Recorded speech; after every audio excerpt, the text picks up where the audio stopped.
Hi readers, welcome back. Today we're going to do a little bit more work with our absent author book, but I want to talk about something really quick. Sometimes there might be an announcement, we might hear the bells, there might be a phone ringing, just like our normal days. Do you remember sometimes when we're sitting there and all of a sudden someone comes in and has a question for us, or sometimes an announcement comes over the PA system? Maybe it's Mr. Walter, maybe it's Ms. Carr. Either way, we kind of just stop and we deal with it, or we just keep on going. So that might happen with our virtual learning. So we're just going to try to ignore it, and we're just going to keep on going. So I'm super pumped to do our lesson today. Yesterday with Mrs. Sardina, you really paid attention to some clues, and I'm hoping that you paying attention to those clues yesterday are going to help you with what I want to talk to you about today. Today we're going to predict, so we're going to make a guess, and we're going to draw on some suspects' motives. And some motives are, it's a kind of a big word for saying, why did they do it? And what were some of their opportunities? So how did they do it? What gave them the chance to take this opportunity to maybe kidnap Wallace Wallace? So I'm going to divide up my sessions into 2 days. So today I'm going to read chapter 3, and we're going to talk a little bit about, we're going to put one of our suspects down. I think I've got an idea based on what Mrs. Sardina was saying yesterday as to what my first subject is going to be, my suspect, is going to be. So pay attention, see if maybe yours is the same as mine. Chapter 3. Kidnapped? Ruth Rose shrieked. Her blue eyes were huge. Josh and Dink covered their ears. Shh, said Josh. He handed the letter back to Dink and gave a quick gesture with his hand. Some strange woman is watching us. Dink had noticed the woman earlier. She had been sitting in the back of the book nook. She's coming over here, Ruth Rose said. The woman had brown hair up in a neat bun, half glasses perched on her nose. She was wearing a brown dress and brown shoes and carried a book bag with a picture of a moose on the side. Around her neck, she wore a red scarf covered with tiny black letters. Now I'm going to hold this book up to you because I want you to get an idea so you can see what I see about what this lady who's standing outside the book nook really looks like. Excuse me, she said in a soft, trembling voice. Did you say Wallace Wallace has been kidnapped? The woman poked her glasses nervously. Uh-oh, another nervous person. Dink wasn't sure what to say. He thought Wallace Wallace had been kidnapped, but he couldn't be sure. Finally, he said, well, he might have been. My goodness, gasped the woman. Who are you? Josh asked her. Oh, pardon me. The woman blushed. My name is Mavis Green, she mumbled. I'm a writer, and I came to meet Wallace Wallace. Dink said, I'm Dink Duncan. These are my friends, Ruth Rose and Josh. Mavis shook hands shyly. Then she reached into her book bag and pulled it out of folded paper. Wallace Wallace wrote to me last week. He said something very peculiar in his letter. And peculiar is kind of a big word for saying strange. I didn't think much of it at the time. But when he didn't show up today, and I heard you mention kidnapping, she handed the letter to Dink. Josh and Ruth Rose read it over his shoulder. Dear Mavis, thanks for your note. I'm well, and thank you for asking. But lately, my imagination has been playing tricks on me. I keep thinking I'm being followed. Maybe that's what happens to mystery writers. We start seeing bad guys in the shadows. At any rate, I'm eager to meet you in Green Lawn, and I look forward to our lunch after signing. I wonder if this is one of those clues. I'm going to show you the letter so you can see that it's really from Wallace Wallace, because up at the top I see 2 W's, which I'm guessing or predicting that that's Wallace Wallace's stationery, and then down at the bottom looks like he wrote his name in cursive, Wallace Wallace. Let's see what's going to happen. Wow, said Ruth Rose. First he says he's being followed, and then he winds up missing. Dink told Mavis about his letter from Wallace Wallace. He said the only thing that would keep him from coming today is if he was kidnapped. Oh dear, said Mavis. I just don't understand. Why would anyone want to kidnap Wallace Wallace? If he's the most famous mystery writer in the world, he must be rich, right? Josh said. Maybe someone kidnapped him for a ransom. Suddenly, Josh grabbed Dink and spun him around, pointing toward the street. Look! The cops are coming! They must have heard about the kidnapping. A police officer was walking toward them. Josh, that's just Officer Fallon. Jimmy Fallon's grandfather, said Dink. Jimmy came in to get a book signed. I saw him inside the book nook. Maybe we should show Officer Fallon these letters, Ruth Rose suggested. They could be clues if Wallace Wallace has been kidnapped.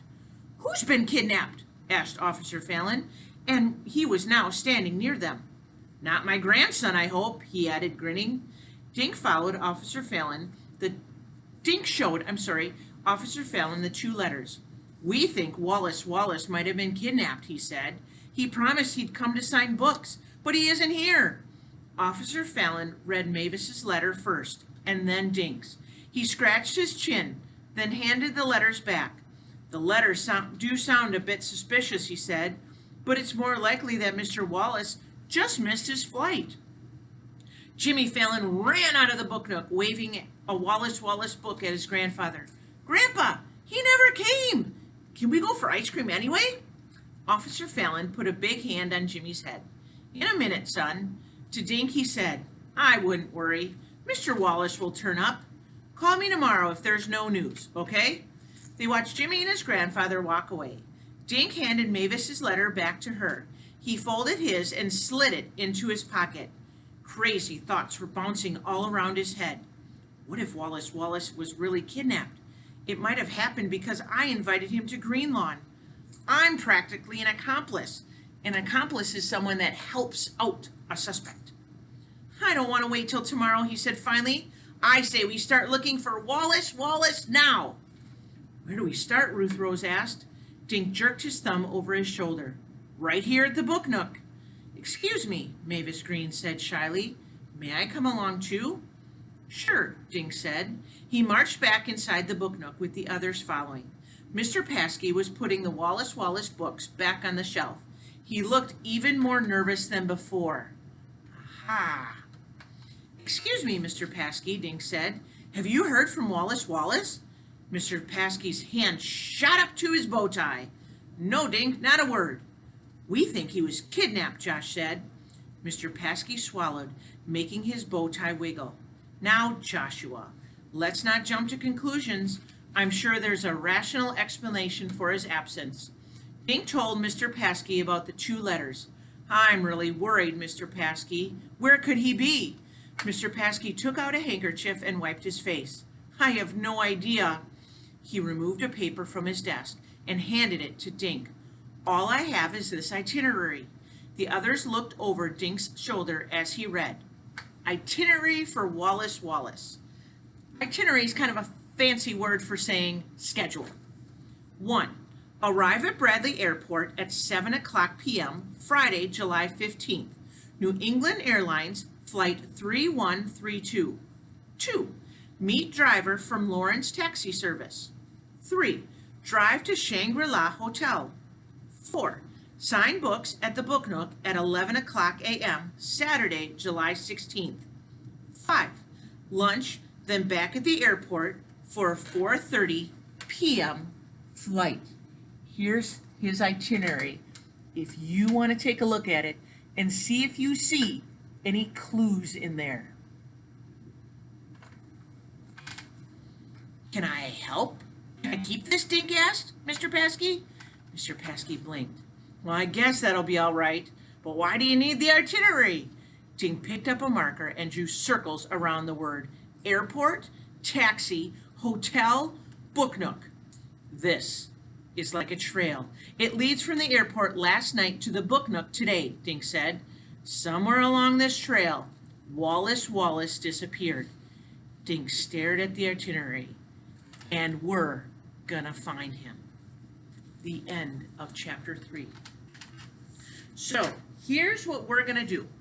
What I want you to do is I want you to grab your reading workshop notebook, open it up to session 3, and it's going to talk about a special kind of predicting. Flip to the next page where it says, might he or she be a suspect? So what we're going to look at first is, if you're thinking like I am, I'm wondering about Mr. Paskey. So I'm going to flip over our poster a little bit. So I'm going to remind you, readers draw on suspects' motives and opportunities and predict. So we're going to make a prediction. So what do we know about the suspects? What are some of their character traits?